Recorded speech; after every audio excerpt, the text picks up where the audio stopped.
saw an article that claims new legislation could result in credit card companies slashing their rewards. There's a lot that goes into this, so we're going to break it down. But what I want you to know is that this could be a good thing for you. Hey guys, welcome to this episode of the Rachel Cruze Show podcast. I'm so glad that you're here. So in this episode, we're going to talk about red flags and surprises that could slow down your money goals.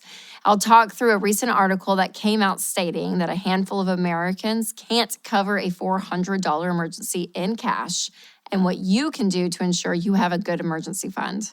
Then let's talk about how credit card rewards could be going away and why you'd be better off for it. But first, let's talk about 5 signs that you will or won't be wealthy. Take a listen. So I saw an article that lists 5 things that stop people from taking control of their money and building wealth. Typically, I don't buy into the myth that some people can build wealth and others can't. I really do believe in the power of hope and the power of change, and that you have the ability to take control of your future. It all might sound a little cheesy, but really, your mindset is so powerful. So I'm curious to go through this article and see if I agree with their points or if I don't. And maybe these things are things that could help you slow down, or maybe you realize, gosh, these things are standing in my way. And instead of just automatically thinking you'll never reach financial peace, you might have a change of heart. So let's take a look at the article's list. It says the first sign that you won't be wealthy is that you have a victim mentality. Okay, I could see some truth in that. Now, I know this topic can be really tricky, so I want to be clear that I'm not saying that obstacles are not real and that people don't face things that others don't. And some people have a harder life. So that is all very, very true. And again, some people are born with more opportunity automatically brought to them. Some people, not as much. So again, there's a trueness to people's stories and, the families they're born into, the situations they're born into. But I would lean into the idea that being trapped in a mindset that you can never get ahead, never, ever, ever, if that's what you believe over and over and over, then you're probably never, ever, ever going to get ahead. So I think there is truth in what you believe about your situation. And I love hearing Jade, one of our Ramsey personalities, talk about this. And I think she's a real big encouragement in this area, especially to people that are trying to pay off debt. Because if you don't know her story, her and her husband, Sam, paid off almost $500,000 in debt in 7 years using the baby steps. $500,000, you guys. So if you want to hear more of Jade's story, make sure to check out the video that I linked below, because again, it's such encouragement to show people, man, no matter where you are, you can make progress going forward. Okay, back to the article though. So there's a level of that first that I would agree with, that first sign of that kind of victim mentality, because that negative mindset will slow you down over time versus saying, hey, I'm gonna have an attitude to figure out what are things that I can do to start winning with money today. And that's, kind of the opposite of that victim mentality. So I would agree with that. All right, the second sign that you will never be wealthy is saying that money isn't important to me. So the article says, I've never seen a rich person not value money and understand that it's a tool for investing and business. Okay, I would agree with that. I would also add that it's a tool for generosity too. So something that I hear my dad say a lot is that money is amoral. It's not good and it's not bad, but what you do with it and the motivation behind it is really important.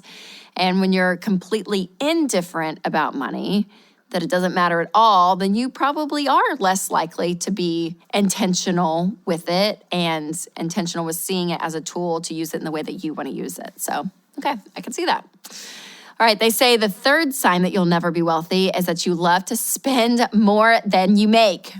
All right, that's a pretty obvious one. I would agree with this. Yeah, using debt to buy every single thing that you want or even try to go into debt to build wealth is not going to bring you lasting wealth. So you have to live on less than you make, live without debt, and intentionally make a habit of saving and investing in order to get to a solid place financially.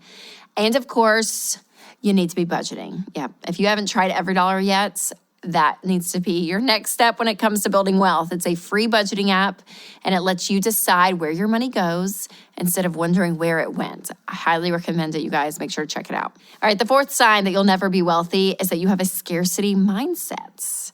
Okay, so first, the article mentions that a victim mindset is a key blocker to building wealth. Now they're saying a scarcity mindset is as well.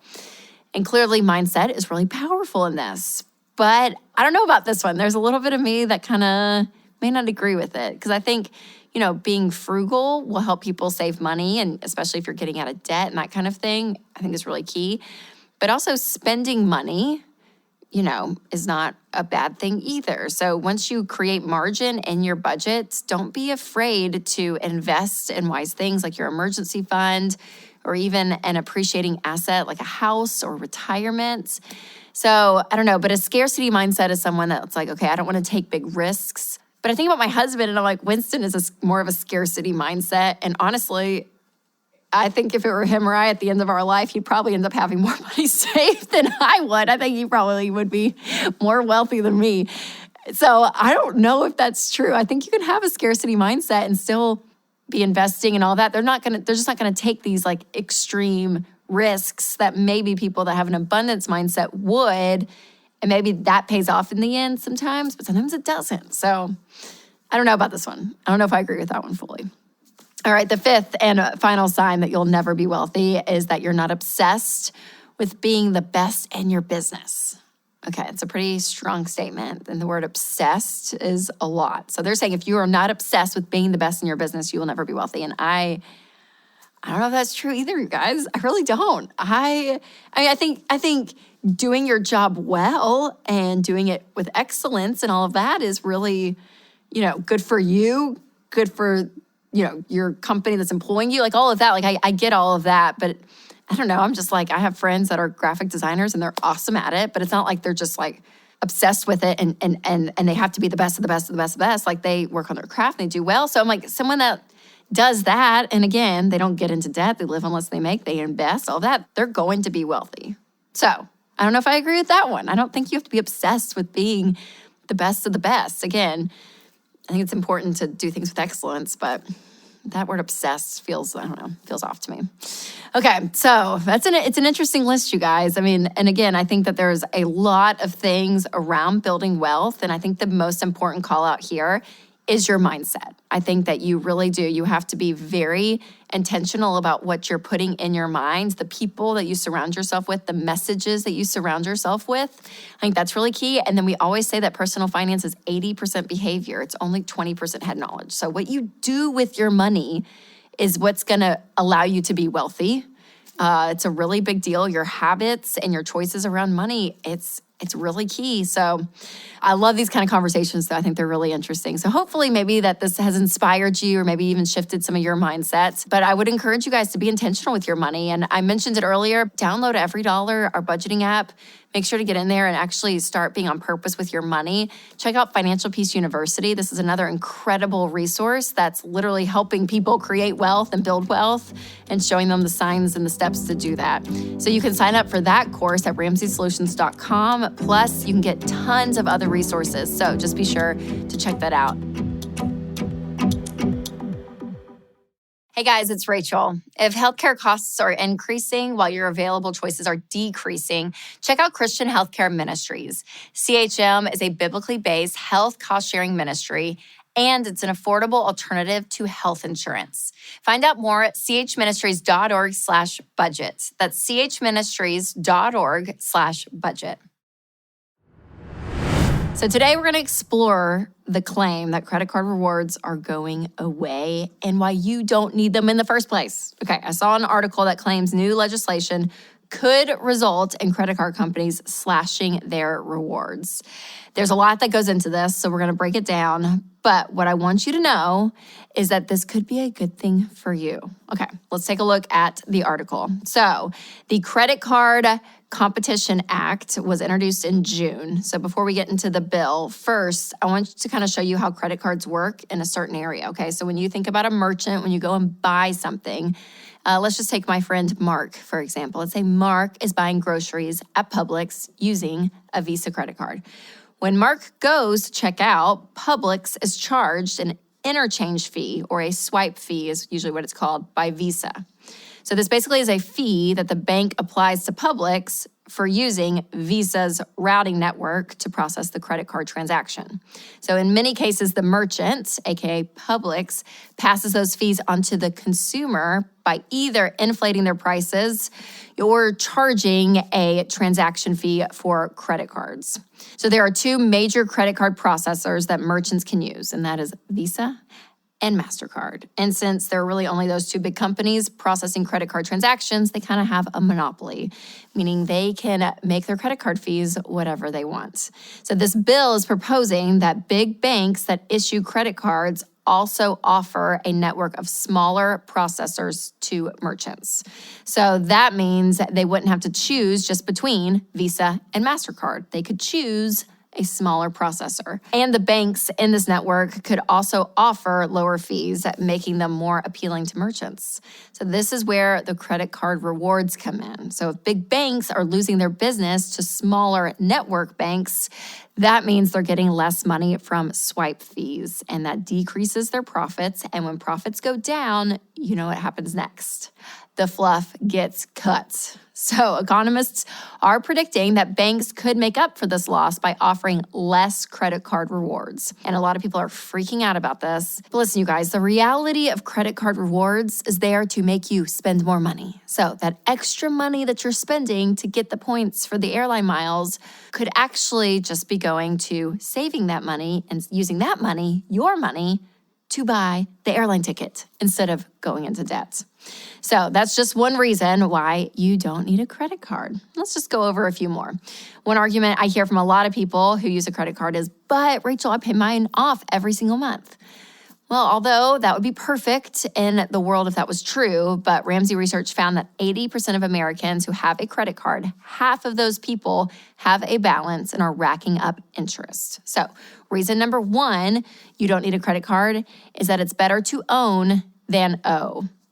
When you owe money on a credit card, that means interest is piling up. You are spending more money. You are paying interest instead of earning interest with money, instead of keeping your own money and maybe investing it or saving it. The second reason that you don't need a credit card is that you can still shop online and in a store with your debit card. Yes, I have a debit card, and trust me, I shop. I love to shop, and I'm still shopping with a debit card. So that's my own money leaving my account.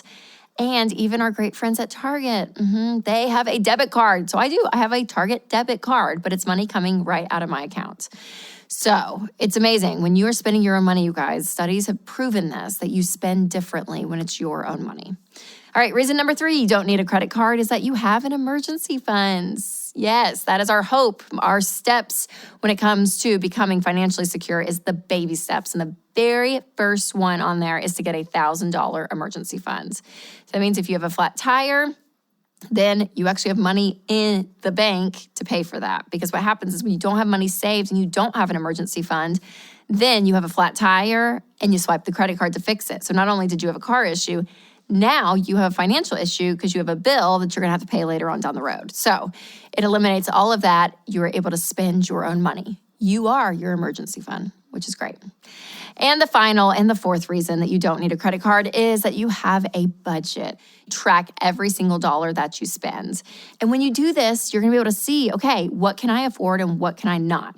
And it keeps you on track from overspending and buying stuff that you can't afford. Because if you follow your budget, you follow your plan, you're going to win. So when credit cards are not a part of your life, you guys, you can live the way that you want to in such financial freedom.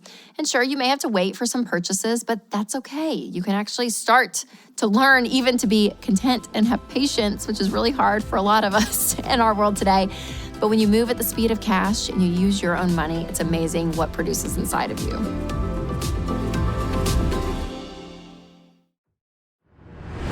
Today, we're looking at the shocking reason why 63% of Americans are in financial trouble. Now, there could be a lot of situations that could cause someone to be in financial trouble, but today we're going to look at one statistic in particular. And you guys, it's kind of scary. So I'll tell you what it is, and then I'll give you a simple solution so that you won't be one of the people in this stat. All right, let's break it down. So every year, the government asks people in a survey if they would be able to cover a $400 emergency with cash. And this year, that number dropped from 68% to 63%. That means only 63% of Americans would have cash for an emergency, and the remaining percentage wouldn't. So if the dishwasher breaks, they're putting that repair on a credit card. And if you use a credit card for emergencies, the emergency really doesn't go away. So yes, the dishwasher might be fixed, but then you're still paying for it after it's done. And then what happens if you get into a fender bender and have to pay an insurance deductible? Well, that means you're paying off the dishwasher repair. Chances are you may not have the cash to cover the other emergency. So back on the credit card it goes, and the balance and the interest just keep racking up. And this can become a really vicious cycle when you use a credit card, especially when you use them for emergencies. So especially when it comes to emergencies, you guys, I want you to be your emergency funds. And that is how you break the cycle, is you have money saved in the bank. So you need $1,000 emergency funds. Now, I know that is way over the $400 mentioned in the survey, but you want to make sure that you have plenty of cash in case there is an emergency that comes up that is more than $400. And according to an article found in Forbes, the national average for a roof repair is $950. The average for replacing 4 tires is $668. So $1,000 will cover you as a starter emergency fund. And at Ramsey, we teach that saving your emergency fund is the first thing that you do even before you get out of debt. So you're not worrying about paying off debt until you have that $1,000 saved up. That way, if an emergency happens while you are paying on debt, you have the cash to cover it. And that's really helpful, you guys, because it turns an emergency into an inconvenience instead of a crisis for so many other people. All right, the best way to save up your $1,000 emergency fund is by having a budget. And I love the free budgeting tool, Every Dollar. It makes it really simple to plan for your money and to budget for your $1,000 emergency fund. So let's go through how to start your budget. If you're on baby step 1, meaning you have some debt, but you still need to save up $1,000, then this is for you. Okay, the 3 main categories you're going to see in your budget is your income, what you're bringing in, your giving, and also your spending. Now, your income is going to vary, and you want to put that at the top of the budget. Then you want to give 10% of your income. And we talk about giving a lot on here, but you guys, this is a really important part of your financial journey. And we always say to give a little until you can give a lot, but be giving something regardless of where you are financially, because giving really is the mechanism that helps move your heart in this process and really helps your character. I mean, there's something about living with an open hand that's really key, so don't skip on giving. And the third category in your budget is spending. Now, the first 4 categories in spending are the first 4 things that you need to do, and I call those your 4 walls. So this is the very first thing that you're going to do, again, before you pay off your credit cards or your student loan. Make sure these 4 things are done, and that is food, shelter, utilities, and transportation. So we talk about food. This doesn't mean eating out at a restaurant every night of the week. When you're budgeting for food, it means, hey, what do we need to feed our family at home? And maybe at not the nice, big, great grocery store, but like the cheap grocery store where we get cheap food for a period of time to save as much money as possible. The average American spends $560 to $1,296 a month on groceries. So if you're paying off your debt, your goal is to spend less than the average. So you want to make sure, though, your food is covered. Next is utilities. So this is your basic needs like heat, AC, water, garbage pickup even. I mean, the things that keep your household running. Again, that is utilities. And then also in your 4 walls is transportation. And again, this is budgeting for things like gas for your car, or if you use public transit, make sure that that's in there. You want to be able to say, okay, here's money to get me to and from work, to and from the places I need. This doesn't mean like we're taking a big road trip across the country to go to a concert. No, this is really your bare bones. Again, these are for people on baby step 1 who are saving up that $1,000 emergency fund. So when you're doing all this, you guys, and your 4 walls are covered, then you want to start saving up that $1,000. And in baby step 1, again, you're still trying to save that emergency fund as fast as you can. And it might feel really intimidating at first, but remember, you're trying to get out of debt as fast as you can. So that $1,000 emergency fund really makes people nervous, but I want some of that nerves, if you will, help you do baby step 2, which is getting out of debt. I want you to be able to do that quickly. And maybe some of the fear of only having $1,000 in the bank gets you out of baby step 2 faster so that you can save up a bigger emergency fund in baby step 3. All right, so to save $1,000 fast, first, cut back on spending. We talked about this some when we were talking about the 4 walls, but do whatever you can to shrink your budget. So again, stop going to restaurants when you're looking at your food category. That's gonna save you a ton. When you're grocery shopping, pick the store brand over the name brands. It's always going to be lower. Like, find these things that you can do to save money. And I have a whole video about this that I'll link in the description. So go check it out and make sure you watch it before you make your next grocery list. All right, another way to save $1,000 fast is to increase your income. So you could get a part-time job, work overtime, even do a side hustle like babysitting or dog walking. And also, another great way to save $1,000 is by gathering up all your loose change and cash. Check old purses and pockets, random birthday money that could be laying around, whatever it is, put that money towards saving up $1,000. And finally, check your tax deductions. So if you got a really big refund last year, that means that you overpaid on your taxes. So you can actually change that number by adjusting your tax withholding to put more money back in your paycheck.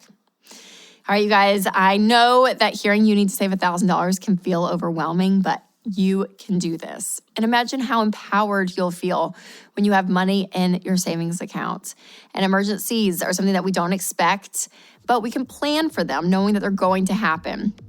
And we have our emergency fund in place. Again, it takes a crisis and turns it into an inconvenience. So you guys, an emergency fund is possible for you. So get it so that you're your emergency fund and not your credit card. All right, you guys, thank you so much for listening to this episode. I so appreciate you guys. If you can, share this episode with a friend. Spreading the word helps us so much. And also leave a review. If you love the show, let us know what you love about it, because we love reading them, and also it helps with the algorithm. So we want the show in more hands of the people out there, because we want to help people get control of their money, because as you know, that's what the show is all about. So thanks again, you guys. And remember to take control of your money and create a life you love.